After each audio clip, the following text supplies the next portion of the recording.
And we can discern what is the will of God, what is good, acceptable, and perfect, and our prayers would be in accord with His will, and we would see God move in power according to our pleadings. Then, verse 8 links the praying of verse 7 with the glory of God in fruit bearing. By this my Father is glorified, that you bear much fruit and prove to be my disciples. It seems that the answers to prayer in verse 7 are the prayers that mainly give rise to fruit bearing, and thus glorify God. Ask whatever you wish, and it will be done for you. That's verse 7. Ask whatever you wish, and it will be done for you. By this is my Father glorified, that you bear much fruit. So evidently the asking is about fruit. Like, make me more loving, make me more kind, make me more patient, make me more self-controlled, and make me a winner of those who will become kind and loving and patient and merciful and meek and self-controlled. Oh, make me fruit-filled and fruit-bearing. That's the kind of prayers that it seems like are flowing into verse 8, where it says, by this is my Father glorified, that you bear much fruit. Now, go to verse 16 and watch how this is underlined. This is remarkable. You got to put your attentive brain on. Switch on to see this. It's really here, but you might miss it if you don't look closely. You did not choose me, I chose you and appointed you that you should go and bear fruit. That's the link with verse 8. Prayer is yielding fruit bearing, and God is getting glory through fruit bearing. And I appointed you. This is your mission. Go and bear fruit, and that your fruit should abide. So what he's saying so far in verse 16 is, I've got you on a mission here. And your mission is, go bear fruit. And I think that's become fruitful and get others to become fruitful.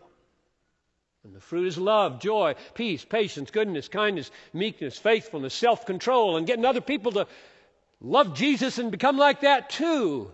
Just one big, great, fruitful life. That's your mission.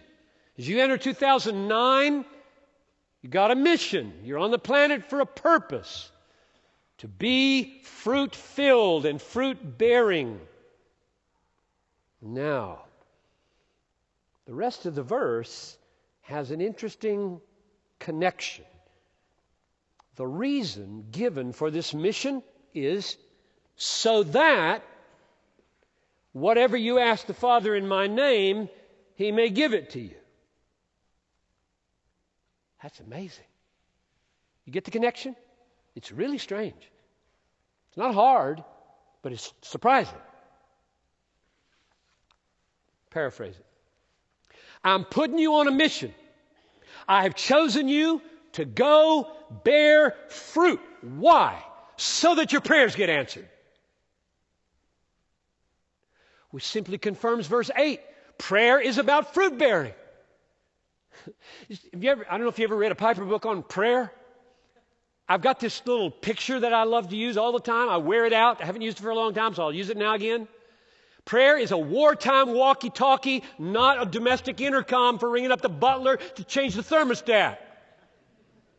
Got that? It is a wartime walkie-talkie to call in firepower because the enemy is greater than we are.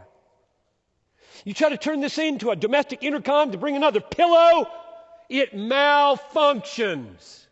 And you wonder why. It's not made to be an intercom. It's made to be a wartime walkie-talkie. I'm getting it straight out of verse 16. I chose you. I got a mission for you. And it isn't another pillow. It isn't thermostat changes. It's fruit bearing. At Cass Lake and Azerbaijan and San Diego, it's fruit bearing. Where you are, in your family, in your personality, more fruit in 2009. I got a mission for you so that the walkie-talkie will work, because that's what it's designed for.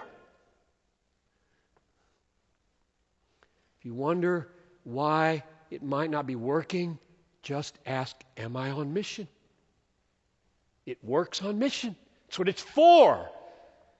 It's for change and power. It's for fighting the devil. It's for putting yourself in really hard circumstances where you can't manage it. And you're crying out to God. That's what it's for. You don't need to ring up the general to bring in the air cover if you've got one wounded soldier to pick off. If you can manage this, you won't pray.